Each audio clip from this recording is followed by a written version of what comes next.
Hey guys, welcome back to a new video. In today's video, I'm going to be starting a brand new series where I go over my top 3 picks for sports cards that I think will go up in the short term. And when I say short term, I say the next 1 to 3 months. Let's get into it. So for this series, I'm going to be using the website Card Ladder. I think this is a very good website to use. It's free to use and it goes back up to 3 months on any individual card. You can see if you go to the ladder section right here, it has a daily ladder where you can see the top moves for any sort of sports card, even Pokemon right here. You can see obviously like LeBron James PSA 10 Topps Chrome. That's going to be one of the biggest movers because it's selling for ridiculous amounts of money. But anywhere from Steve Nash, Lionel Messi, Tiger Woods, you can see all the big movers. But more importantly, you can search for any individual player that you like and you get most of their relevant cards.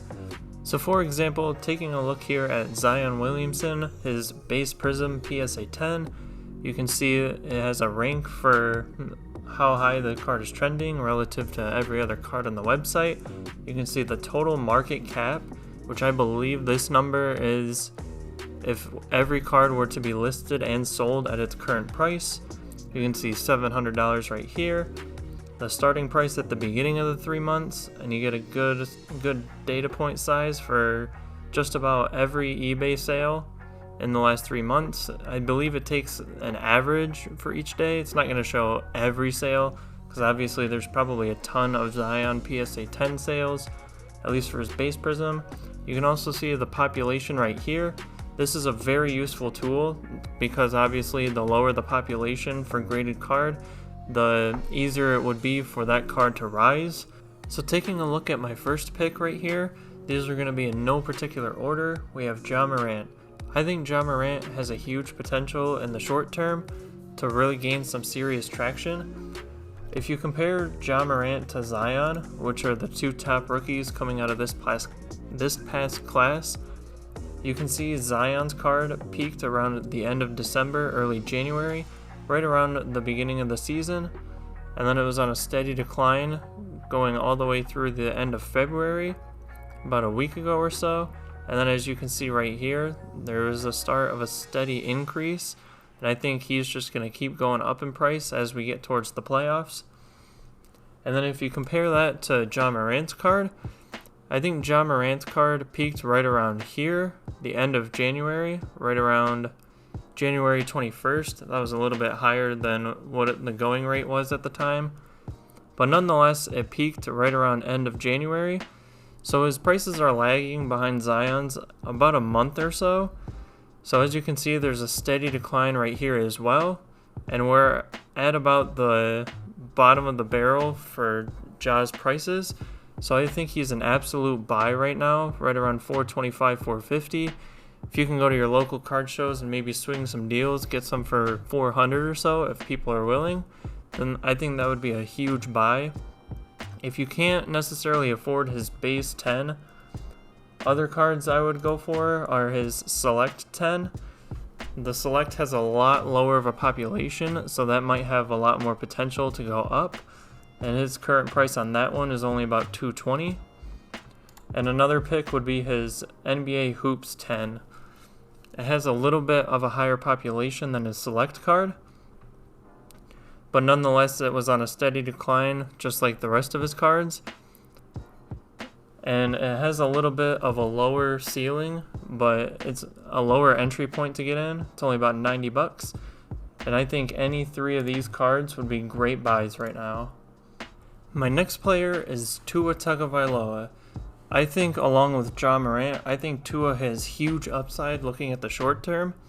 If he's involved with the Deshaun Watson trade, if Miami decides to deal for him, I really think that Tua is going to have to go to the Texans for that trade to work.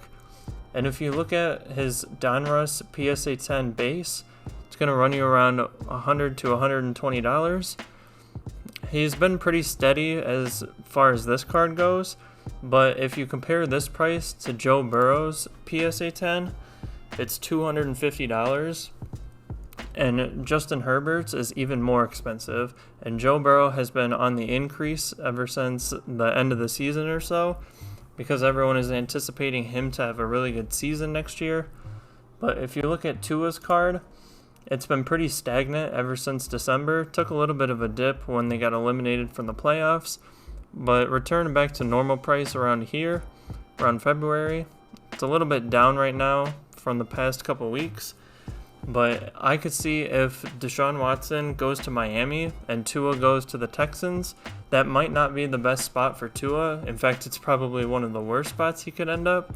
But just him being involved in a blockbuster trade like that, I think you could see his card skyrocket for about a couple of weeks.